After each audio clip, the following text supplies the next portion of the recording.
তুমি কি ইন্টারভিউ দিতে এসেছো? Yes ma'am. আচ্ছা, তোমার ফার্স্ট কোশ্চেন হলো দিল্লি চলো প্রথমে এই কথাটি কে বলেছিল? ম্যাম সুভাষচন্দ্র বসু। বাহ, গুড। এবার তোমার দ্বিতীয় কোশ্চেন হলো কয়েকজন দেশপ্রেমিকের নাম বলো। আছে তো অনেক মানুষ, যেমন মহাত্মা গান্ধী। এবার তোমার থার্ড কোশ্চেন হলো ভারত কবে স্বাধীন হয়েছিল? 1942 সালে হওয়ার কথা ছিল, কিন্তু হইতে হইতে 1947 সালে হয়েছে। এবার তোমার লাস্ট কোশ্চেন হলো আকাশে কয়টা তারা আছে? সেটা তো জানা যায়নি, কিন্তু বিজ্ঞানীরা গবেষণা করছে। এবার তুমি যেতে পারো। নেক্সট। কি কি কোশ্চেন করলো রে? কোশ্চেন তো মনে নেই, উত্তর মনে আছে। সেইটাই ক। 1942 সালে হওয়ার কথা ছিল, কিন্তু 1947 সালে হয়েছে। আমারে তো সে সুজা করে দিলি, এই দুইটাই কি আইছিল? না, আরো তিনটা আছে।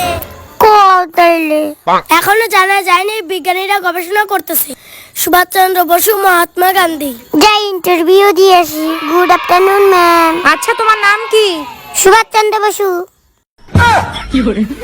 আচ্ছা, তোমার বাবার নাম কি? আছে তো অনেক, যেরকম মহাত্মা গান্ধী। তাই তোমার জন্ম কবে হয়েছিল? 1942 সালে হওয়ার কথা ছিল, কিন্তু 1947 সালে হয়েছে। হাট! তুই কি পাগল হয়েছিস নাকি? সেটা তো জানা যায় না, বিজ্ঞানীরা গবেষণা করতেছে।